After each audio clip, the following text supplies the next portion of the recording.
bienvenue pour ce 10e numéro du podcast du Conservatoire municipal de Vincennes. Tout d'abord, toute l'équipe du Conservatoire vous souhaite une très bonne année 2023, avec nos meilleurs vœux de santé, de bonheur, en espérant que cette année sera pour vous pleine d'art en général et de musique en particulier. Pour ce 10e numéro, je reçois deux personnes. Oui, la dernière fois j'étais tout seul, cette fois nous sommes 3.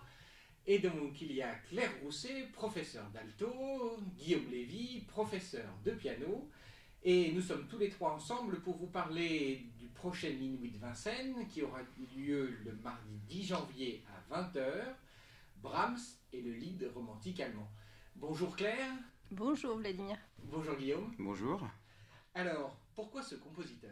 Brahms, c'est un compositeur qui s'inscrit dans l'époque romantique. Un programme romantique, c'est très public. Après, pourquoi le choix de Brahms ? En fait, c'est une figure emblématique du romantisme allemand, qui est peut-être un compositeur qui est quand même joué, mais qui est moins connu d'emblée du grand public. C'est vraiment un immense compositeur, très prolifique. Il est né en Allemagne et mort à Vienne, comme Beethoven. Il y a certaines œuvres qui sont très connues de lui, par exemple le Poco Allegretto de la 3e symphonie, donc le 3e mouvement de la 3e symphonie. Les danses hongroises, ça c'est très connu. Les valses pour piano, il a écrit beaucoup pour piano.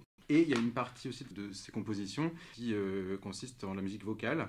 Donc une grande part en fait de ses compositions, parce qu'il en a composé la musique vocale pendant 40 ans. Ça c'est peut-être le côté plus inouï pour le public. Voilà, donc il a composé 200 leaders, des leaders populaires, Volkslieder, 91, 80 duos et quatuors vocaux avec piano, dont des œuvres avec piano 4 mains. On est parti au départ avec Claire de la sonate numéro 1 en fa mineur opus 120 pour alto et piano, qui est une œuvre qu'on avait communément envie de jouer, qu'on n'avait jamais joué. Peut-être, Claire, tu peux en parler Oui. En fait, c'est une œuvre majeure du répertoire de l'alto, bien qu'elle soit écrite au départ, composée par Brahms pour clarinette, parce qu'il était très admiratif du clarinettiste de l'époque, Richard Multfeld. Donc il l'a composé en 1894, c'est sa dernière œuvre de musique de chambre. Il faut savoir qu'il s'est occupé lui-même de l'adaptation pour l'alto. Donc il a vraiment voulu aussi cette version alto-piano. Ce qui est une chance pour nous, évidemment, les altistes. Cette œuvre qu'on trouve très vocale, finalement, donc ça rejoint le lead. Eh bien, justement, on écoute le premier mouvement de la sonate.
Guillaume, nous allions parler du lead. Le lead est un genre musical vraiment important qui a marqué la musique instrumentale également, donc qui s'est vraiment immiscé dans l'expression de la musique instrumentale. Effectivement, il y a toute une part du programme aussi qui est consacrée au lead. On a choisi de donner un petit peu un aperçu à travers 5 leaders de l'évolution de ce genre, le lead, en Allemagne, en partant de Schubert. Donc il y aura un lead de Schubert, 2 leads de Clara Schumann, un lead de Robert Schumann et enfin un lead de Brahms, voilà, dans un ordre plus ou moins chronologique. Et c'est l'occasion de dire aussi que son amitié avec Schumann et Clara Schumann a été féconde pour sa musique, ainsi que son amitié également avec le violoniste Joachim et donc ce clarinettiste Mühlfeld. C'était bien aussi de les réunir dans le même concert, ses amis. Ah, complètement, oui. Et puis il y a une compositrice, donc Clara Schumann, donc c'est toujours très bien d'entendre plus de compositrices. Alors justement, écoutons quelques secondes de ce lead de Clara Schumann. Ich weiß nicht, was soll es bedeuten, dass ich so traurig bin.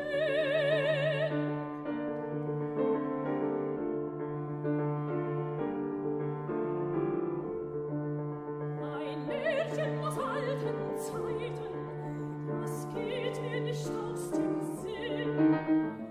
Die Luft ist kühl und es dunkelt und ruhig fließt der Rhein. Der Gipfel des Berges funkelt im Abendsonnenschein.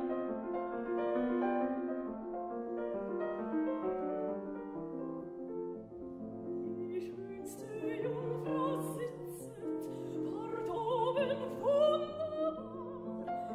Ihr goldenes Geschmeide blitzet, sie kämmt ihr goldenes Haar.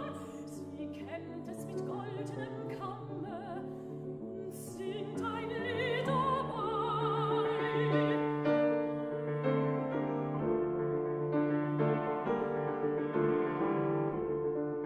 Das hat eine wundersame, gewaltige Melodie.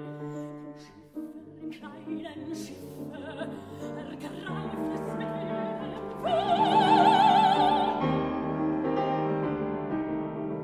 Ihr schaut nicht die Felsenriffe, ihr schaut nur hinauf in die Höhe. Ich glaube, die Wellen verschlingen am Ende Schiffe und Kahn. Und das hat mit ihrem Singen die Lorelei getan. Und das hat mit ihrem Singen die Lorelei getan.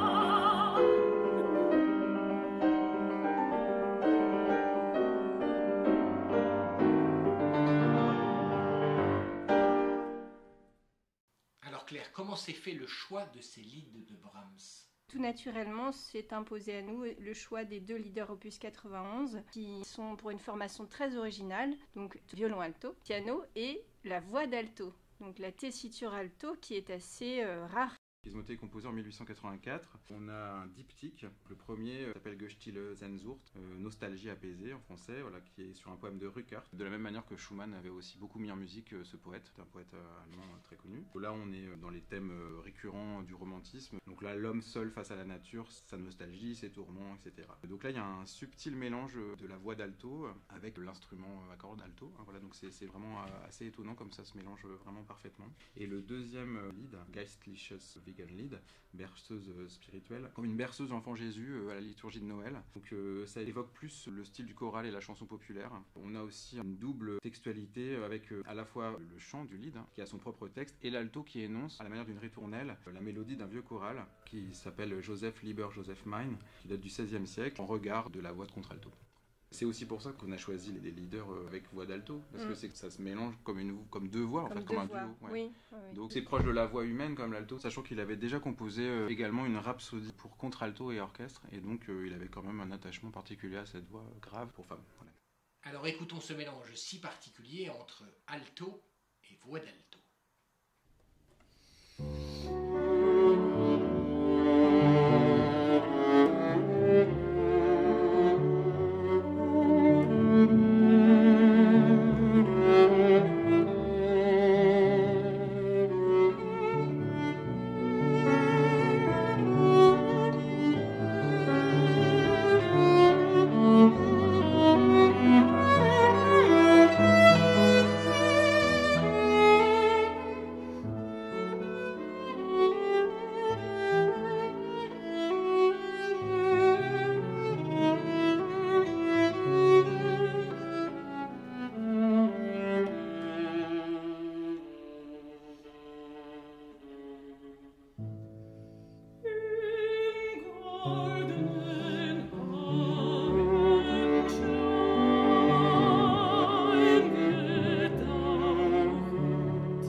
donc, qu'avez-vous ajouté à ce si beau programme?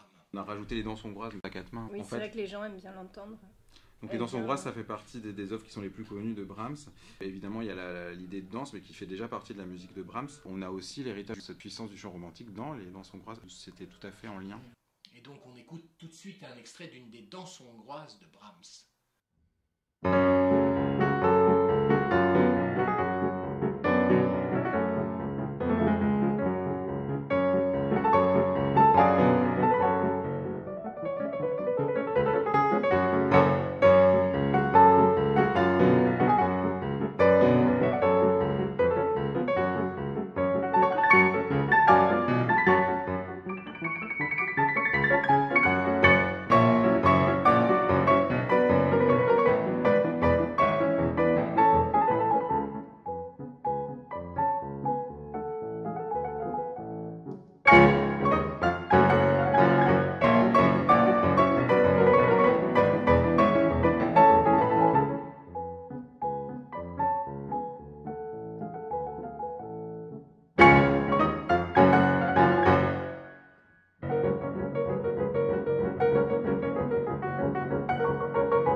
Des œuvres vraiment inouïes. Les deux leaders opus 91 sont, disons, pas inouïs complètement, mais peu donnés, parce que notamment la tessiture d'alto, de chanteuse alto, est assez rare. C'est vrai que quand j'ai entendu Laure, j'étais impressionnée parce que le timbre d'alto est vraiment très particulier. Oui, il y a une profondeur et assez étonnante et saisissante. Oui, tu parlais de cette œuvre pour voix d'alto et oui, la rhapsodie. Ouais. La rhapsodie pour alto, c'est ça. Exactement. Voilà.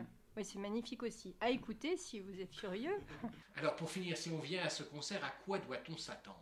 C'est de la belle musique romantique. Le chant, de toute façon, c'est toujours agréable parce que ça raconte des histoires. C'est une musique qui se raconte. Et on pourrait imaginer presque un texte ou une histoire sur la sonate également. En tout cas, des paysages, des ambiances. Enfin, c'est vrai qu'on est en plein dans le romantisme. Un public non habituel à la musique classique peut très bien écouter ce programme dans la mesure justement où c'est très vocal.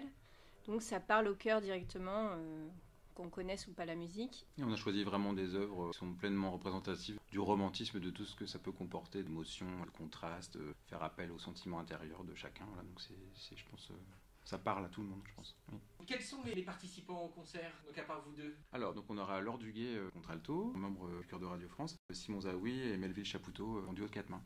Merci beaucoup. Donc, on retient la date, le mardi 10 janvier à 20h. Donc, pour Brahms, c'est le lied romantique allemand à l'auditorium Jean-Pierre Miquel. L'entrée est à 5 €, gratuite pour les élèves du conservatoire. La réservation est conseillée par mail de préférence à conservatoire@vincennes.fr. Merci à tous deux. Donc, merci avec plaisir. Et on vous retrouve donc dans quelques jours, voilà, pour ce concert. Et on se retrouve très bientôt pour un 11e numéro de Nos murs ont des oreilles. Au revoir.